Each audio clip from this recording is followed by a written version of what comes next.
Wicker? I can help with what you're talking about with the Title IX thing, so if you can give me a minute before you start timing me. Okay, this is something that I can add to what Ms. Keys is talking about.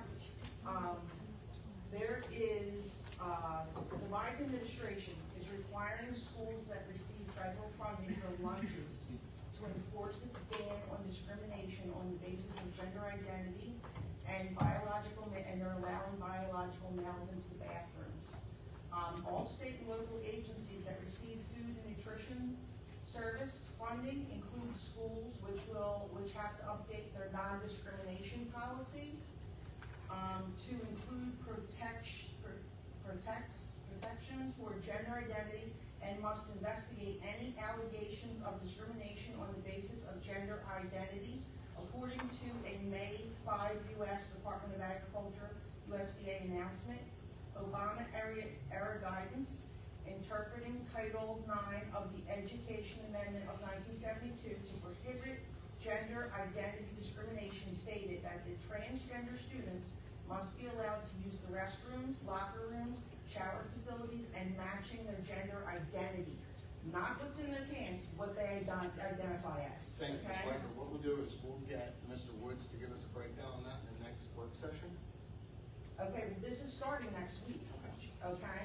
Not here, it's not. Not in Well, the showers. I'm glad to hear that, because Downingtown has already changed their anti-discrimination policy, and it says transgender students will not be excluded from bathrooms, locker rooms, or other facilities consistent with their gender identity. We have not had a policy meeting yet, so if you'd like to continue with your 5 minutes, that would be good. We'll continue. I'm just trying to help you out. I totally I'm just trying to help you out. I'm not being smart here. I get it. Okay?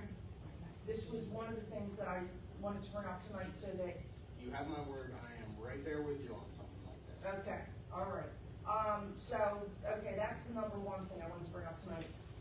In the August meeting, there was a vote and it was passed for the kids not to be able to wear flags to graduation. I believe that's what it was. It means like a flag. Like a flag, right. Well, the thing that I wanted to bring up is that on June 9th, Baltimore and Carroll County banned pride flags from schools as political propaganda, not allowing them in the classrooms or anything anymore. They've also been followed by Wisconsin, Utah, Oregon, Missouri, Florida, and Indiana, okay? All of these states are changing all these rules so that the schools can no longer have pride flags in the classrooms, in the hallways, any of that, because it's political propaganda, okay? And, this isn't on? Okay. And, this is not something that, should be in a school anyway. Schools are not for this. Schools are for teaching children, they're not for their sexual orientation. Now, the other thing is we know that we lost 16 teachers this summer. Fox News reported on August 24th that parents are increasingly enrolling their children in private Christian schools in an effort to combat the woke curriculum.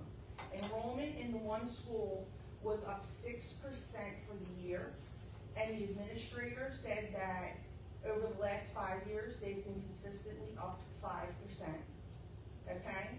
I'm not saying that you guys have, this agenda that you're trying to make our schools woke, but given what's been going on across this country and everything that's been coming out lately, I think it's plain to see that there is an agenda here, okay? And that this is something that we really need to be real about. This is not something to joke about. This is our children, okay? And we have to really be careful what we are going to allow here. And I've done some investigating, and nobody, not one school has had their funding taken from them for not following any of the mandates or any of the policies that this crazy administration has put forward. Okay, so that's something I want you all to consider, because this is getting real, and I believe it's going to get a lot worse before it gets better. Okay, that's it. Have a good night. All set. Thank you, Ms. Wicker. Donna Ellingson.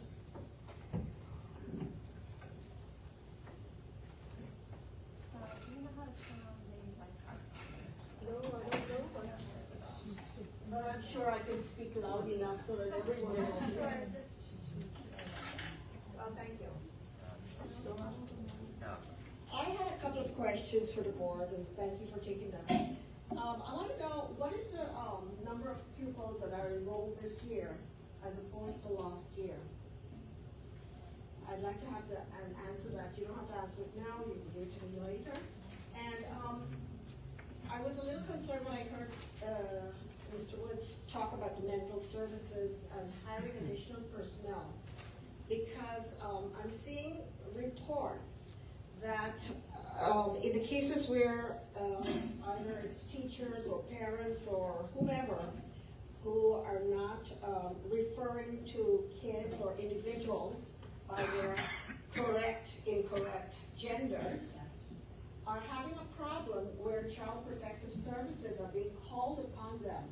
And I would like your assurance that this is not something that is going to happen at all in this school district. We've already seen instances of it happening. I'm in touch with the 12 school districts across Chester County, and in other places we've seen it happen. So I would like you to investigate what's going on with that, because I certainly wouldn't want Child Protective Services to come and take children away from their parents, which has happened in the past. I'm not saying here, but I'm saying certainly it is a concern of mine. One of the things that struck me when Mr. Woods was talking about the... Excuse me, Ms. Ellingson, that's Dr. Woods. Oh, well, nice to know, thank you. He suggested about covering all eventualities. What I'm going to say is that we don't know yet what will be coming out through the Chester County Commissioner's Department, and they are in charge of the Chester County Department of Health, and they will be giving directions. So I would suggest that you concentrate on what's going on right now as opposed to covering all eventualities, because I have a feeling you're going to have to change it one way or the other. So I'm just saying that you should be probably addressing what's on the table right now, not every single eventuality. Just a suggestion. And I really approve of Mr. Patterson's question about quarantine and isolation, those clauses. But I also want to add that as well as the religious exemption and the medical exemption, that there should also be included a typical philosophical exemption, which has always been in place for if you did not want to get a vaccine or not. So you should definitely have philosophical exemption in there, okay? And yeah, and the thing about the bathrooms, I'm really happy to hear you say that it's not gonna happen on your watch. Good, keep it that way, You because, know me, Don. what's that? You know me, Don. Well, it had better not be, let's put it that way. Okay, all right, that's my time, and I'm under 5 minutes, so I yield.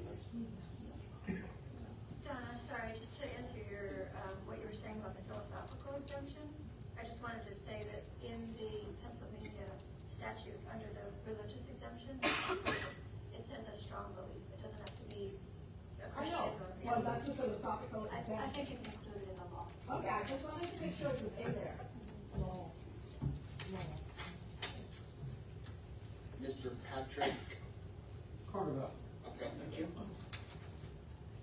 I'm going to be real short and sweet. Everybody has spoken about this Title IX. It's just, it disturbs me deeply that we're even discussing this kind of stuff. I mean, these are children. These are children. We're talking about, you know, you let this kind of stuff in the door, and the next thing you know, it gets out of control. And my biggest concern, I have grandchildren in the school district, and it concerns me deeply that, you know, we're opening the door to this, to pandering to little kindergartners and first graders and second graders.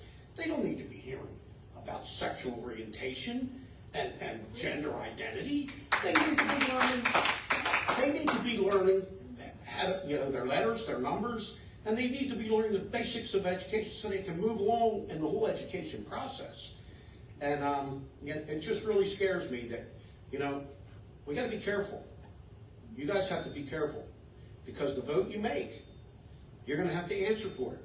You know, there's a lot of people, I'm a committee person in East Nottingham Township, and every single person that I've spoken to in the last several months is adamant about this. They're totally freaked out is probably mild compared to what some of my constituents have said. They're very disturbed. So I would just encourage you guys, each of you guys and gals, you know, be careful, you know. If you believe in God, pray about it, but you need to really search your heart because you need to do what's right. You know, it isn't about the money. If it's about the money, then we're all here for the wrong reasons. You know, we're supposed to be here to educate our children and my grandchildren. So that's pretty much all I have to say. Thank you. Thank you, Mr. Chairman. Do I have a motion to adjourn? Motion. Second? Second. This meeting is adjourned.